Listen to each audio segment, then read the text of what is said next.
为什么孤门一直走不出栗子的死，甚至还反反复复被沟吕木利用折磨？其实当你带入孤门这一角色时，你也许也会感同身受。栗子作为孤门唯一的精神支柱，如果只是单纯的被异生兽杀害，那孤门可能会像西条子一样，将一切的仇恨归结于异生兽，会不遗余力的去消灭异生兽。然而栗子的死却是因孤门而起，这份是自己害了他的负罪感，让孤门始终无法释怀，内心的愧疚感远比悲伤更加沉重和致命，甚至觉得只有沉溺在栗子身边才能够弥补，因此也有点心甘情愿的被沟吕木利用。而在本集迷路中，孤门将再次直面这个最残酷的真相。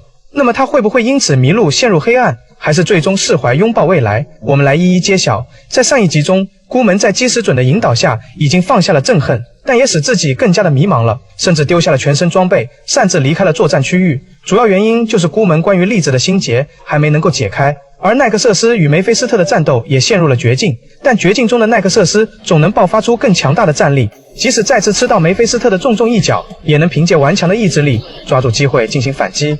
而战况也在此刻迎来了逆转，在将梅菲斯特一把甩飞之后，奈克瑟斯趁其立足未稳，直接释放核心脉冲，这一击终于重创了梅菲斯特。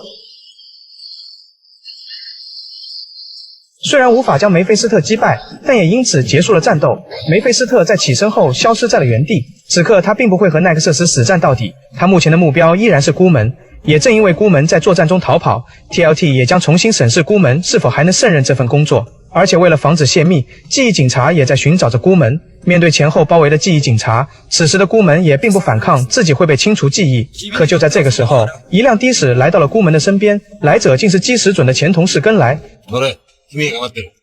记忆警察眼看不妙，想上前阻止，但根来一把将孤门拽上了车，在给足了司机钱后，司机立马加大油门疾驰而走，将记忆警察甩在了身后。而根来也只是假借基石准的幌子，将孤门骗上了车，因为他一直在调查着这个世界所隐瞒的真相，也从同事佐久田口中得知了孤门来找过基石准，所以他断定能从孤门这儿得到相关的消息。而事实也正如他所想，在来到根来的住所後，孤門詢問着根來是誰，而根來則展現了作為一名資深記者的演技。実は、俺も連中に追われてるのさ。以前俺も連中の仲間だったんだけどな。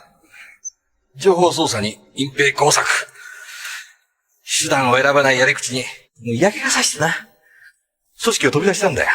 这一段话几乎说得滴水不漏，而单纯的孤门也并未多想，也说出了自己会被清除记忆的可能，甚至觉得被清除记忆对于自己可能是个好的选择。从这也可以看出，孤门现在就像一只无头苍蝇，带着心中的迷茫，正漫无目的的游荡着。只要有人稍加利用，就会陷入万劫不复的深渊。听到这话后，顿时引爆了根来。叫んだ！おい、記憶を消されてしまうということがどういうことかわかんか？今まで生きてきた証を全て失ってしまうんだぞ！生きてきた証、誰にも他人の人生を奪う権利などないんだ！可能会有人觉得根来如此过激的反应有点夸张，但是作为一名有职业信仰的记者，他追寻的就是世界的真相，最痛恨的就是为了隐瞒真相而去剥夺人的知情权，更不用说直接清除人的记忆。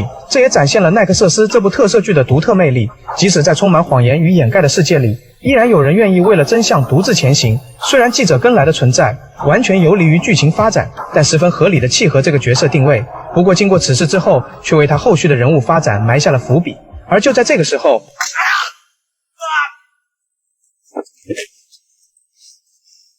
沟吕木闻着味儿就来了。下一集我们精彩继续。